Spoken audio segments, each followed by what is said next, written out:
Tuan-tuan dan puan-puan, kita dah dengar berbagai lapisan. Sekarang kita bagi peluang kepada rakan-rakan kita daripada Timur Malaysia. Dengan itu dipersilakan Yang Berhormat Tuan Dr. Edwin Bossi untuk pidato wakil daripada Sabah. Dengan segala hormatnya dipersilakan.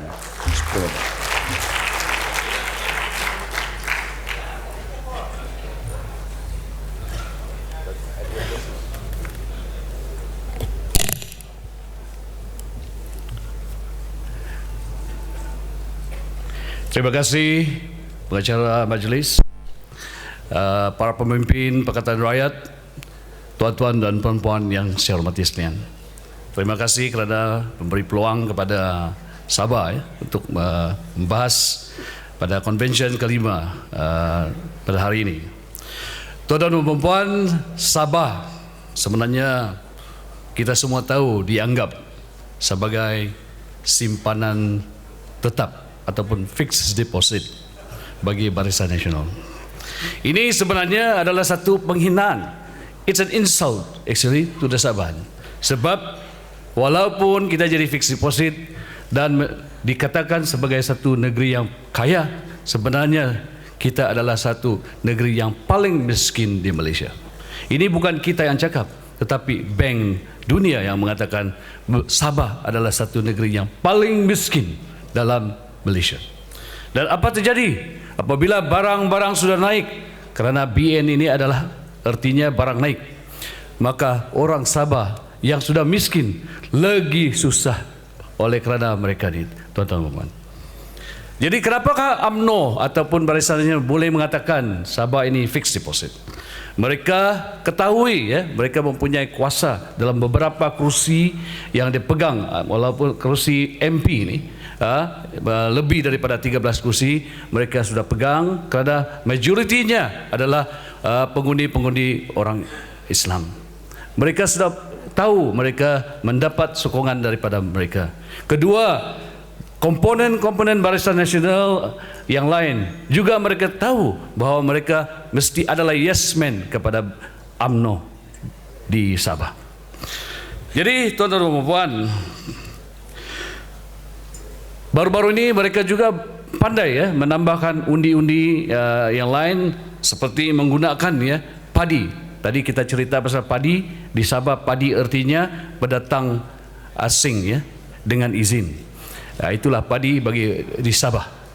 Dan mereka juga berjaya meningkatkan pengundi-pengundi di kawasan-kawasan tertentu menggunakan PPRT atau perumahan rakyat. Jadi mereka menggunakan sistem ini untuk menambahkan pengundi-pengundi mereka supaya mereka akan tetap mengatakan Sabah ini adalah fixed deposit bagi mereka. It's a uphill battle, tuan-tuan, bagi kami di Sabah. For all of us, it's an uphill battle to win against UMNO dan Barisan Nasional. Tetapi tidak, it's not impossible.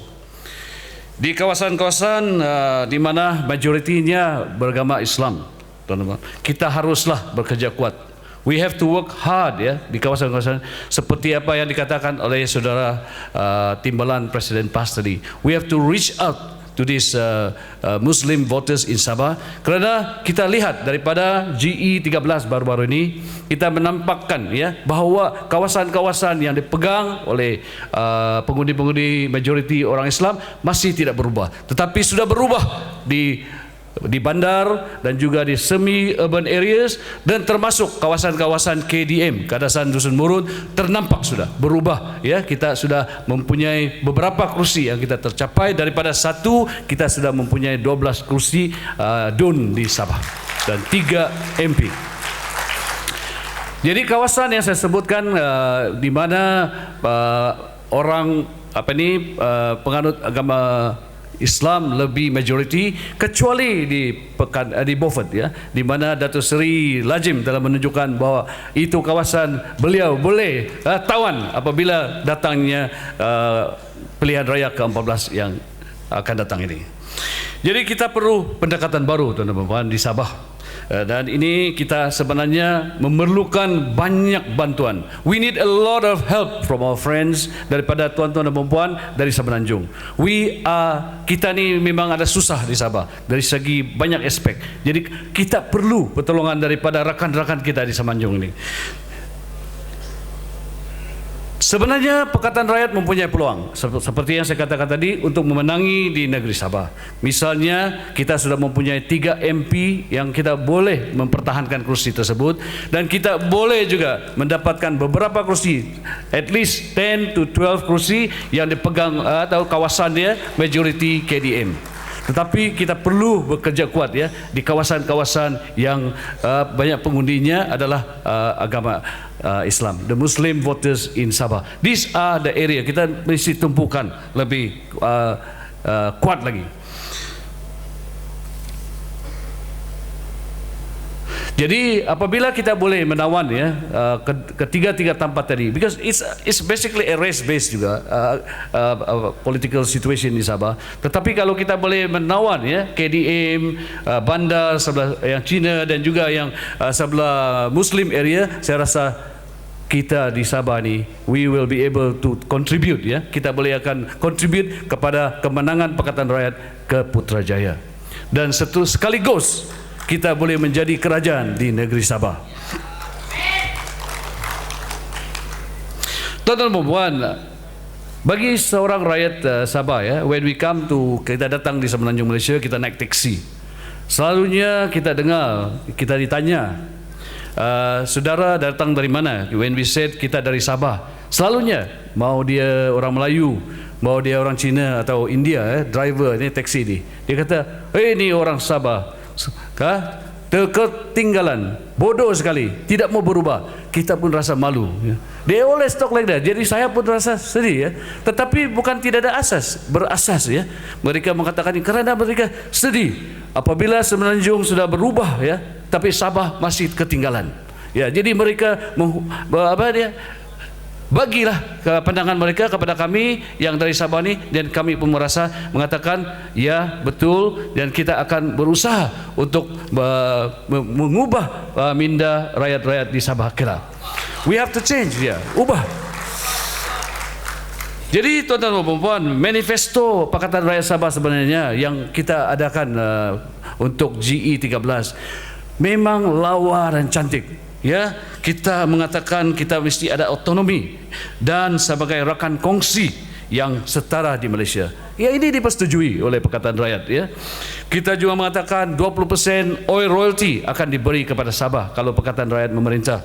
Kita ingin menyelesaikan isu-isu NCR ataupun Native Customary Rights, tanah adat. Kita juga mengatakan kuasa kesihatan dan pendidikan akan dikembalikan kepada negeri Sabah. Kita juga mengatakan kita akan memansuhkan polisi kabotaj dan monopoli, dan juga membangunkan infrastruktur yang sangat teruk di Sabah, jalan raya, air, elektrik, wifi dan pengangkutan awam. Tuan-tuan, kebajikannya lagi teruk kerana di sana terdapat banyak pilih kasih. Jadi kalau kita lihat daripada welfare di dalam manifesto tersebut, kita mengatakan kita akan beri tong gas dan beras kepada rakyat Sabah. Kita bagi air yang percuma, kita bagi bantuan kepada warga mas, bantuan kepada bayi, dan juga bantuan kepada orang yang susah apabila ada kematian. Sampailah kami mengatakan kepada kita rakyat Sabah, kita akan bagi 2.500 bantuan kepada sesiapa yang mahu kahwin. Tetapi tuan-tuan dan puan, kenapa kita tidak dapat undi? Kenapa kita tidak dapat menang walaupun kita ingin membela rakyat di Sabah dengan manifesto yang sangat cantik dan canggih ini? Tuan-tuan dan puan, kita gagal ya. Satu daripadanya, kita gagal mengantarkan ataupun message kita ini tidak sampai ke kawasan-kawasan luar bandar. Itulah masalah dia. Jadi tuan-tuan dan puan, selain daripada itu, lihatlah di Sabah ni rakyatnya terlalu miskin. Apabila kita miskin, Barisan Nasional akan datang dengan bantuan-bantuan mereka. BRIM lah, bagi duit lah, bagi tangki lah, lagi tandas lah. Semua ni dibagi kepada rakyat di Sabah. Jadi kita punya pengundi di luar bandar melihat ini sebagai satu harapan. Bagi dia orang, ini adalah satu harapan. Jadi mereka terus mengundikan Barisan Nasional. Walaupun kami mengatakan ambil saja apa yang diberi oleh Barisan Nasional, sebab itu adalah wang rakyat, tetapi masih lagi tidak dapat. We still cannot penetrate the mentality of these people. Jadi apa yang kita perlu, teman-teman? Selain dari pertolongan dari rakan-rakan kita di Semenanjung Malaysia, we need your help. We need your help to change the mind. We need your help to change perubahan sekali di Sabah. That's why bagi saya we need some activity daripada Semenanjung, help us to raise fund. Adakan projek-projek kecil-kecilan di Sabah. Misalnya DAP sudah mengadakan beberapa projek di bawah naungan Impian Sabah. This is a very effective project sebenarnya, kerana kita sudah berani apabila kita masuk kampung dengan menggunakan projek kecilan seperti gravity water, kita sudah mengubah kerajaan di Sabah. Mereka sekarang takut kerana kita sudah masuk ke kawasan luar bandar. Dan saya rasa juga, teman-teman, kita punya komponen parti, kita punya kawan rakan PKR dan PAS juga membuat sesuatu yang sama. We have to go, kita akan pergi kepada rural area untuk menukarkan minda rakyat di sana. Bukan saja tukar, kita tidak boleh di sana, memang kita mesti mengadakan sedikit kecil-kecilan projeknya pun bolehlah, karena itu menunjukkan rakyat di Sabah, terutama sekali di luar bandar, mengatakan kita ni serius. Apatah lagi kalau mereka tahu kita ada kerajaan di Pulau Pinang, Selangor dan di Kelantan. Mereka kata kalau mereka boleh bantu, tolonglah bantu kami di Sabah. Tuan Speaker, inilah biasa dalam dewan. Tuan-tuan dan puan, Sabah bersama Singapura, Sarawak telah menubuh Malaysia. Sabah sebenarnya mengharapkan keselamatan Sabah ini terjamin dalam Malaysia. Pencerobohan di Tanduah, Ladatu oleh Tentera Sulu pada Februari 2013, di mana 8 orang anggota keselamatan terkorban, adalah satu kejutan bagi rakyat Malaysia, terutama sekali khasnya di Sabah. Pakatan Rakyat Sabah memandangkan serius apa yang berlaku di Tanduah dan Simonol Semporna. Kita meminta Pakatan Rakyat mengambil perhatian apa yang berlaku, dan selain daripada itu memperkuatkan dan memperketatkan pasukan keselamatan kita. Isu pendatang tanpa izin mesti juga ditangani. Tuntutan Sultan Sulu terhadap wilayah Sabah mesti juga diurus dan diselesaikan. Satu isu yang hangat ialah mengenai perjanjian Malaysia 1963 tahun 63. Pakatan Rakyat Sabah mesti tegas untuk membuat kajian semula ataupun review terhadap perjanjian Malaysia 63 ini. Penyertaan Sabah dalam Malaysia ada tercatat dalam perjanjian di antara United Kingdom of Great Britain dan Northern Ireland, the Federation of Malaya, North Borneo, Sarawak dan Singapura pada Julai 63. Pakatan Rakyat mesti juga mengkaji semula perkara 20, iaitu 20 points. Satu dokumen yang dianggap a safeguard for Sabah to be part of the Federation of Malaysia. Perkara-perkara yang terguris ataupun di carve di batu sumpah juga mesti diambil kira, kerana semua ini adalah berkaitan dengan janji.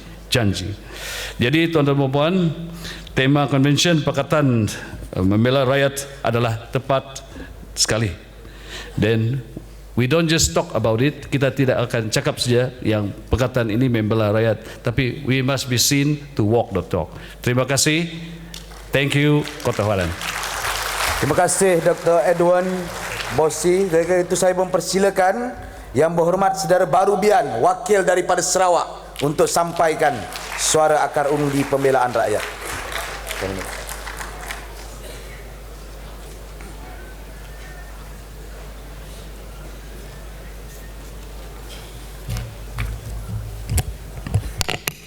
Pengurusi Majlis, Barisan Kepimpinan Pakatan Rakyat, saudara-saudari yang saya hormati. Nama berita mananya ya. Apa maksud dia? Apa berita baik dari Sarawak ya? Persekutuan Malaysia ditubuhkan 50 tahun dahulu untuk menjadi sebuah negara demokratik. Definisi demokrasi yang paling diiktiraf adalah kata-kata seperti yang diucapkan oleh Abraham Lincoln pada tahun 1863, yaitu sebuah kerajaan rakyat, oleh rakyat dan untuk rakyat. Sabah dan Sarawak bersetuju untuk berada di dalam persekutuan dengan kepercayaan bahawa mereka akan menjadi sebahagian daripada sebuah persekutuan di mana sistem demokrasi akan menjadi sistem tadbir urus persekutuan. Selepas 50 tahun kemudian, amatlah diragui jika demokrasi masih hidup di Malaysia. Adakah kerajaan bersenasional ini merupakan sebuah kerajaan rakyat, oleh rakyat dan untuk rakyat? Kita mungkin telah bermula dengan baik pada pulaannya, tetapi semenjak Dr. Mahathir menjadi Perdana Menteri Kepimpinan Bersenasional telah menjadi terlalu kuat dan sombong, dan keutamaan mereka telah beralih kepada kepentingan diri semata-mata. Terbukti dalam perbicaraan Datuk Seri Anwar semalam, with unholy haste they used the court to oppress and suppressed one of our leaders, the next Prime Minister of Malaysia. Mereka akan berusaha sedaya upaya mereka untuk mengekalkan cengkaman kuasa mereka, meletakkan negara dan rakyat di dalam risiko konflik perkawaman dan agama. Negara kini berhadapan dengan banyak masalah, termasuk hutang negara yang terlampau tinggi, peningkatan kos sara hidup, penurunan taraf pendidikan, penindasan kebebasan akbar, peningkatan kadar jenayah, rasuah berluasa dan aliran keluar modal haram berada di tahap yang mengejutkan. Prime Minister, Perdana Menteri kita baru saja dinamakan sebagai salah seorang daripada 5 pemimpin paling boros dunia. Kedua di belakang Robert Mugabe dari Zimbabwe, setelah menghabiskan 70 juta wang pembayar cukai ke atas perunding swasta bagi menjadikan dirinya dan kerjaannya kelihatan baik. Di Sarawak, saudari, rakyat tertakluk di bawah pemerintahan Ketua Menteri yang rasuah dan kroni-kroni beliau yang telah menjadikan Sarawak dan Sumber semula jadi sebagai akaun bank pribadi tanpa had bagi kepentingan mereka sendiri. Ramai yang mengetahui bahawa kekayaan bekas Ketua Menteri Tan Mahmud dianggarkan sekitar USD 21 bilion. Jelas sekali moto bagi beliau adalah sebuah kerjaan keluarga saya, dengan keluarga saya dan untuk keluarga saya. Beberapa minggu yang lalu, Menteri Muda BN di Sarawak Nordin Majais menggesa rakyat Sarawak supaya tidak membawa masalah berkaitan dengan tanah mereka kepada pihak pembangkang, kerana ianya dikotari akan merumitkan keadaan. Saya bertanya-tanya beberapa ramai rakyat Sarawak yang sedar bahawa lelaki ini dan keluarganya mempunyai kepentingan dalam banyak ladang kelapa sawit di dalam tanah-tanah NCR yang dipertikaikan. Mengapakah rakyat mahu membawa masalah mereka kepada pihak pembangkang jika mereka boleh mendapatkan bantuan dari kerajaan bersenasional? Ianya adalah kerana kerajaan bersenasional tidak berminat untuk menyelesaikan masalah rakyat, dan sebab inilah yang menyebabkan pihak pembangkang amat sibuk di Sarawak. Masalah-masalah seperti rempasan tanah, pembelakan haram, konsesi balak, pembinaan empangan, masalah yang dihadapi oleh rakyat kita adalah masalah yang memberikan kesan kepada kehidupan dan mata pencaharian mereka. Jika kita tidak membantu mereka, siapa yang akan? Jika kita tidak bercakap untuk mereka, siapa yang akan? 2 minggu yang lalu, saudara-saudari, Timbalan Perdana Menteri mengumumkan peruntukan sebanyak 1 bilion untuk pembinaan semula 600 sekolah usang di Sabah dan Sarawak. dengan mengatakan bahawa setengah sekolah hampir runtuh kerana dibina berhampiran dengan sungai.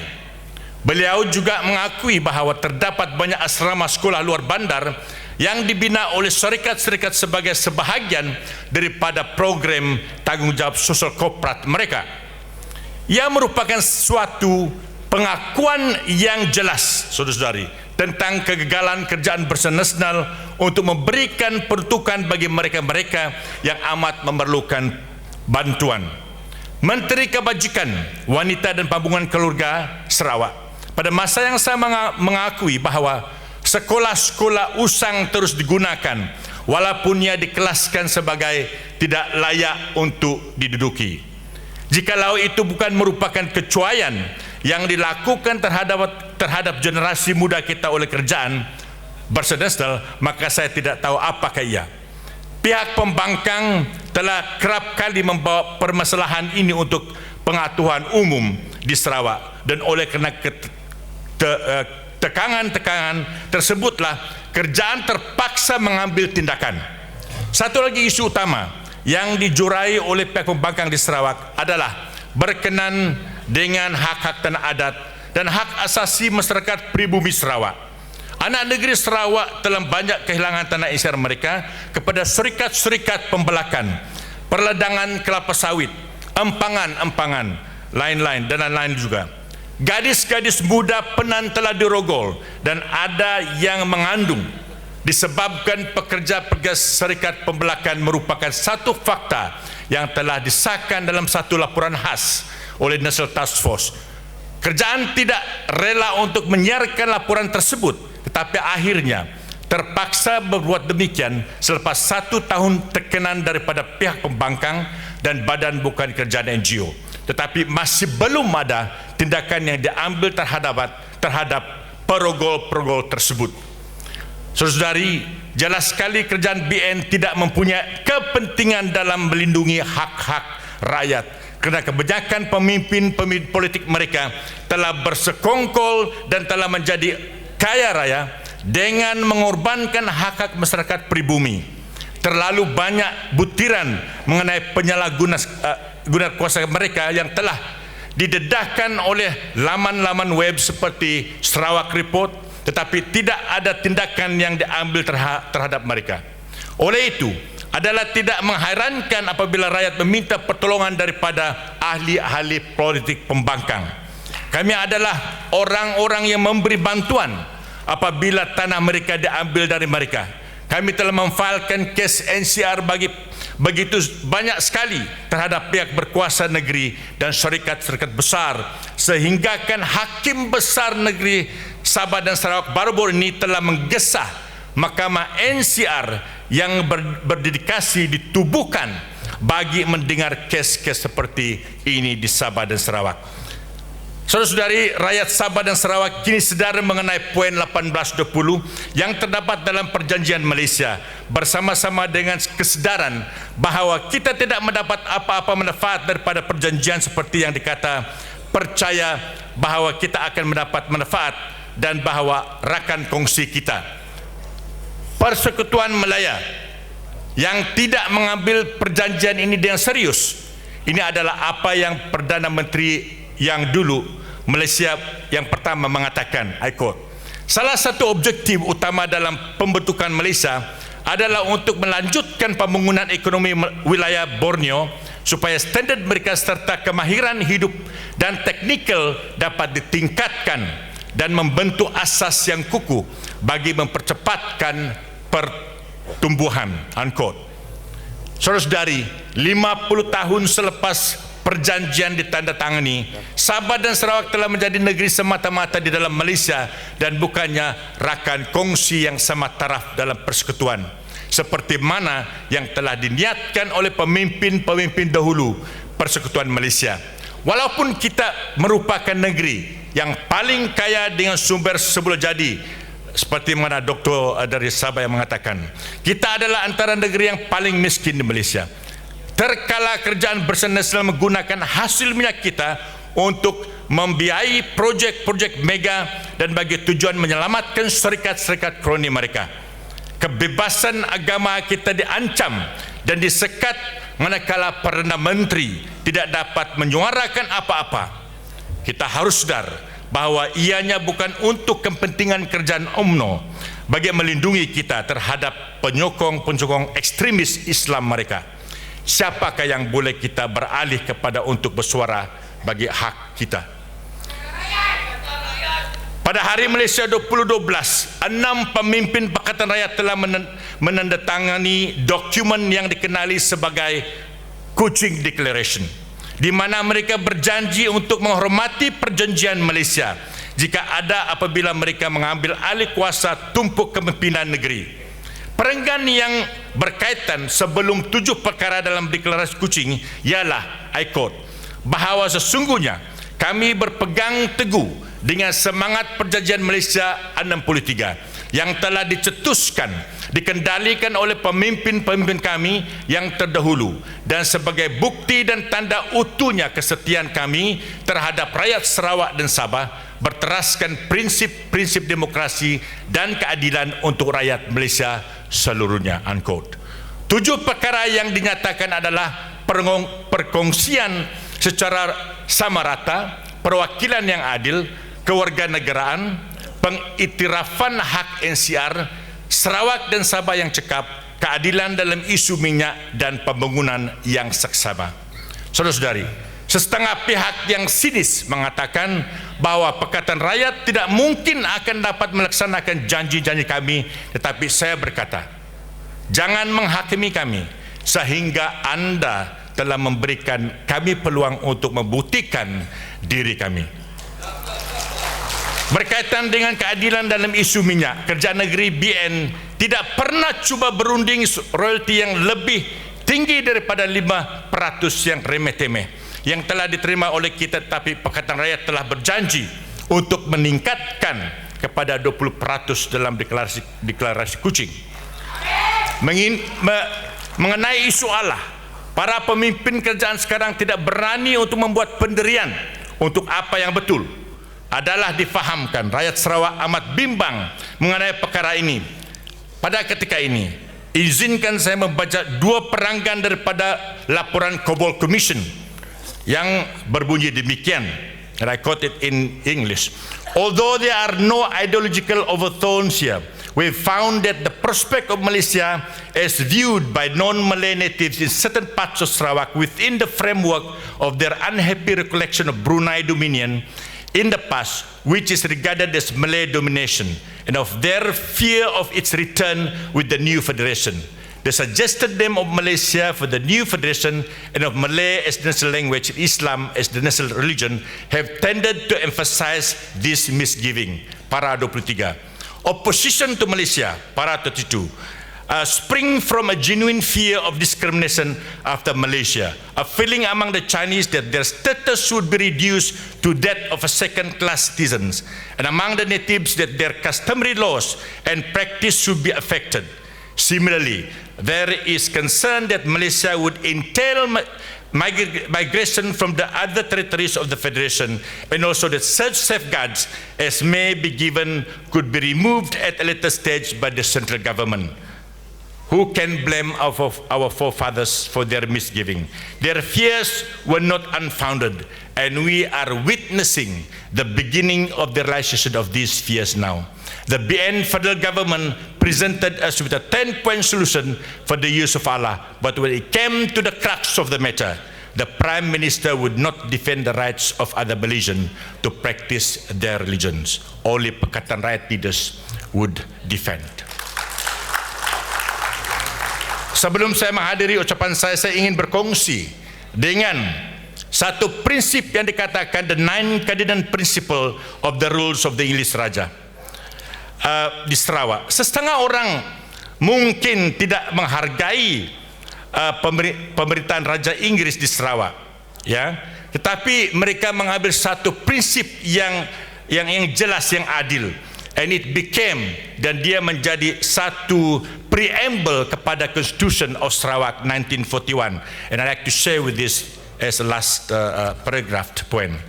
The 9 cardinal principle of the rule of the English Raja is the preamble of Sarawak Constitution 1941. Satu, the first one, that Sarawak is the heritage of our subject and is held in trust by ourselves for them. 2, that social and education services shall be developed and improved, and the standard of living of the people of Sarawak shall steadily be raised.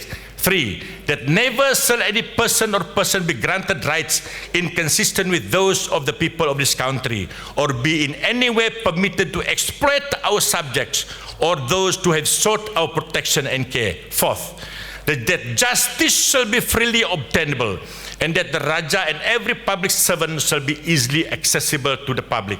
5, that freedom of expression both in speech and in writing shall be permitted and encouraged, and that everyone shall be entitled to worship as he pleases. 6, that public servants shall ever remember that they are but the servant of the people, on whose goodwill and cooperation they are entirely dependent. 7, that so far as may be our subject or whatever race or creed shall be freely and impartially admitted to officers in our service, the duties of which they may be qualified by their education, ability and integrity duly to discharge. 8, that the goal of self-government shall always be kept in mind, that the people of Sarawak shall be entrusted in due course with the governance of themselves, and that continuous efforts shall be made to hasten the reaching of this goal by educating them in the obligation, the responsibilities, and the privileges of citizenship. Yang ke-9, that the general policy of our predecessors and ourselves, whereby the various races of the state have been enabled to live in happiness and harmony together, shall be adhered to by our successors and our servants and all who may follow them thereafter. Saya percaya, saudara-saudari, kerajaan Pakatan Rakyat akan memerintah negara ini dalam semangat prinsip-prinsip 9 ini yang sentiasa mendahulukan rakyat. Saya menyokong tema yang begitu tepat dan cucu bagi convention kita pada tahun ini yang mengatakan Pakatan Rakyat membela rakyat. Terima kasih. Terima kasih saudara yang berhormat Barubian. Semoga ucapan beliau tadi menguatkan lagi semangat kita dalam persediaan merampas negeri Sarawak dalam pilihan raya negeri tidak lama lagi.